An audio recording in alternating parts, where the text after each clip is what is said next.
Driven to near extinction by the greatest deluge of antiquity, the progeny of the flood, the post-apocalyptic survivors told their stories. Each and every one who could use their created skills to put into human record did so,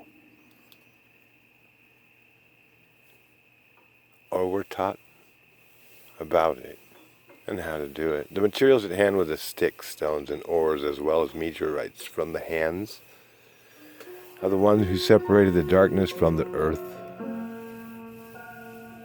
to the light of the created Genesis, and of our own physical, spiritual essence, that of the seen and the unseen.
These rocks here I have never seen before.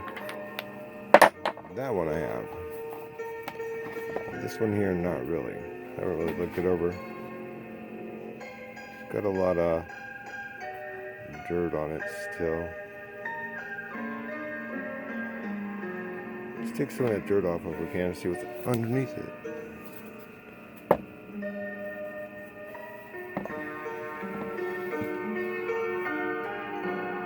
The materials at hand were the sticks, stories are told on stones and ores, as well as meteorites from the hand of the one who separated the darkness of the earth from the light of created Genesis, and of our own physical and spirit essence, that of the seen and the unseen, the heard and the unheard. The art pieces shown here are and were much more than mere trinkets of art from ancestral natives. They tell of many aspects of the life lived,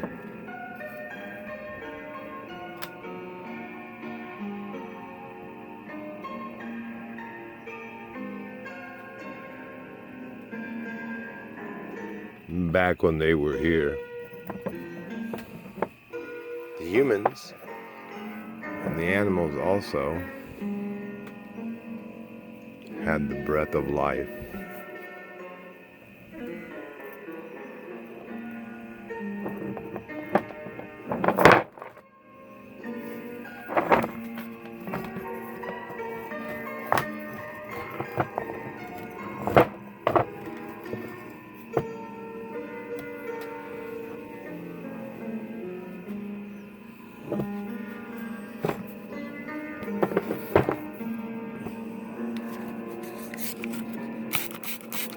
They had the breath of life inside them.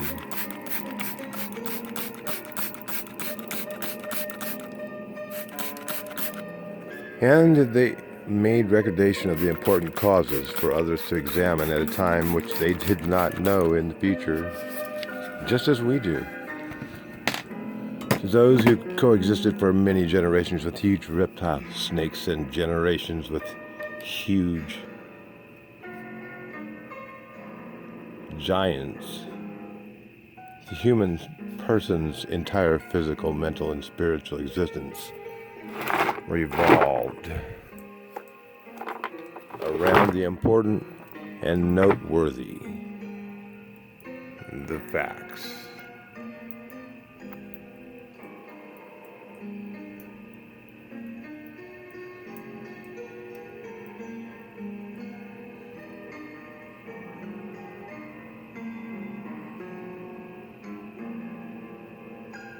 These are evidence in the expressionism of each ancient individual's storage of facts.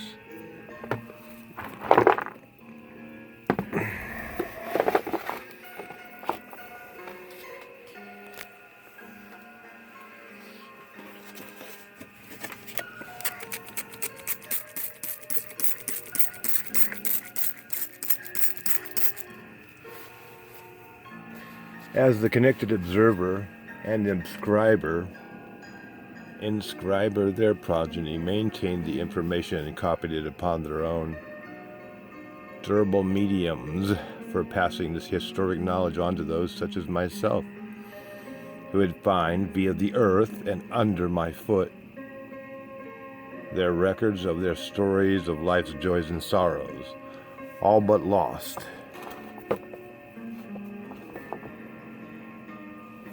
and hidden in the dirt, awaiting discovery.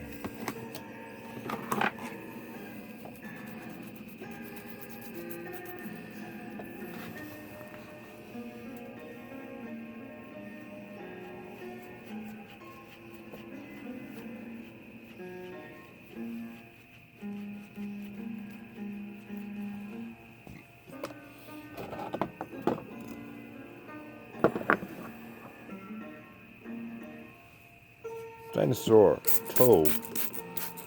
I prefer the word dragon myself. Stories of old are true.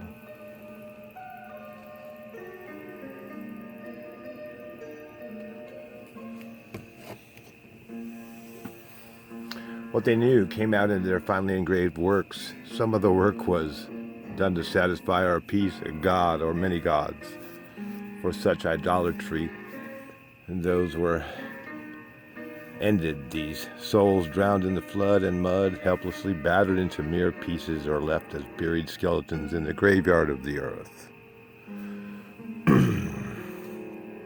The scribes, artists, and artisans used exquisite faceting and wielded great knowledge to contemplate the proper rendering and highly skilled execution of each piece.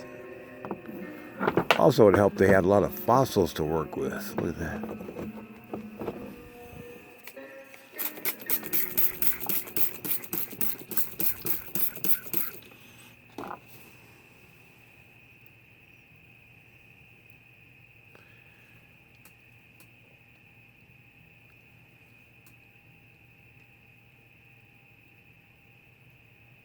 They meant to include as much as needed in layers of work over time, and some pieces were extremely labor-intensive, defying modern techniques to emulate the work. We're talking as intricately embossed as an etched sculpt as one may ever find, hiding in plain sight in the very stories, large and intricately small ones also, that contain knowledge and information.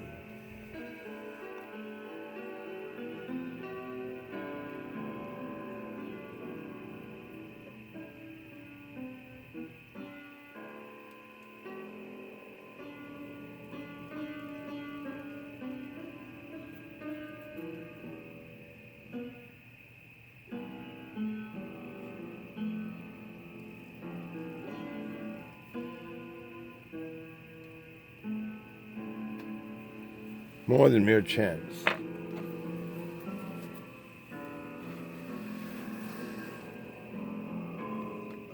So in the intricately small ones and also the megaliths around the Earth, the Cascadia region of Northern California holds many answers to the mysterious ancient ways and paths. It does so in the form of figures inscribed and in the pyramidal shapes associated with those inscriptions, which was just a way of recordation of the lands they lived in, these lands.